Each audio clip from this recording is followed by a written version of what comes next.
एक वक्त पर हिंद महासागर में चीन के 3 से 6 युद्धपोत रहते थे। इसमें से कुछ गल्फ ऑफ ओमान के पास तैनात है तो कुछ महासागर के पूर्वी तरफ। यहाँ संघर्ष का खतरा कम है, लेकिन फिर भी हम युद्ध की आशंका से इनकार नहीं कर सकते। पाकिस्तानी नौसेना बहुत तेजी से डेवलप हो रही है और वह अपने बेड़े में लगातार नए युद्धपोत जोड़ रही है। चीन ने पिछले 10 सालों में कई जहाजों और पनडुब्बियों को शामिल किया है। इसके अलावा चीन तीसरे एयरक्राफ्ट कैरियर पर भी काम कर रहा है। भारत के नौसेना प्रमुख एडमिरल हरि कुमार ने 29 अप्रैल को यह बयान दिया था। 2 महीने बाद 13 और 14 जुलाई को प्रधानमंत्री नरेंद्र मोदी फ्रांस के दौरे पर जा रहे हैं। फ्रांस के बैलिस्टिक डे परेड समारोह में उन्हें बतौर चीफ गेस्ट आमंत्रित किया गया है। रिपोर्ट्स के मुताबिक भारत अपनी नौसेना के लिए फ्रांस से 26 राफेल एम यानी मैरीटाइम लड़ाकू विमान खरीदने जा रहा है। इसके साथ ही इस दौरे पर मोदी 3 स्कॉर्पियन क्लास पनडुब्बी भी डील कर सकते हैं। राफेल एम यानी राफेल का नौसेना वर्जन, इसे एयरक्राफ्ट कैरियर यानी विमान वाहक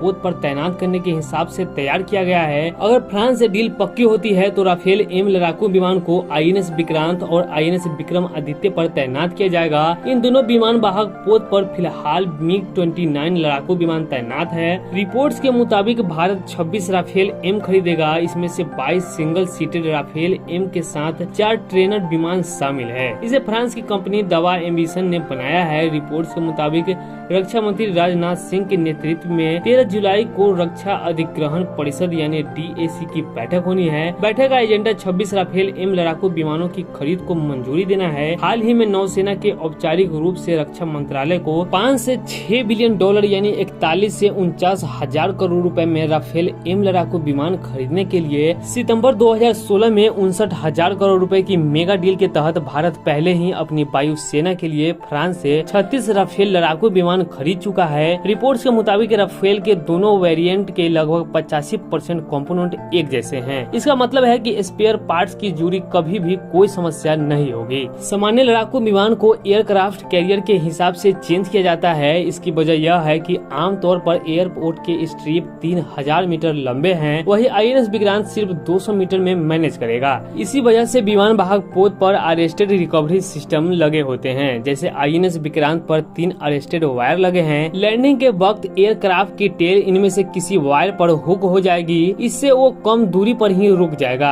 इसे टेल हुक कहते हैं। इसी तरह के फीचर से राफेल एम भी लेस है। वही सामान्य राफेल में इस सिस्टम की जरूरत नहीं है। भारत दुनिया का सबसे बड़ा हथियार खरीदार है। वैसे तो रूस भारत का सबसे बड़ा डिफेंस पार्टनर है और भारत अपने सबसे ज्यादा हथियार रूस से खरीदता है। लेकिन पिछले कुछ वर्षों के दौरान भारत ने फ्रांस से जमकर हथियार खरीदे हैं। Stockholm International Peace Research Institute यानी SIPRI की रिपोर्ट के मुताबिक 2017 से 2021 के दौरान रूस के बाद फ्रांस भारत का दूसरा सबसे बड़ा हथियार सप्लायर रहा। 2016 से 2020 के दौरान भारत की फ्रांस से हथियारों की खरीदारी में 2016 से 2020 के दौरान भारत की फ्रांस से हथियार की खरीदारी में 709% की बढ़ोतरी हुई है। इस रिपोर्ट के अनुसार 2017 से 2021 के दौरान भारत की रूस से हथियार सप्लाई में 47% तक की गिरावट आई, जबकि इस दौरान भारत की फ्रांस से हथियार खरीद में 10 गुना बढ़ोतरी हुई है। फिलहाल आज के इस वीडियो में बस इतना ही। आपको ये जानकारी कैसी लगी, अपनी राय हमें कमेंट करके जरूर बताएं।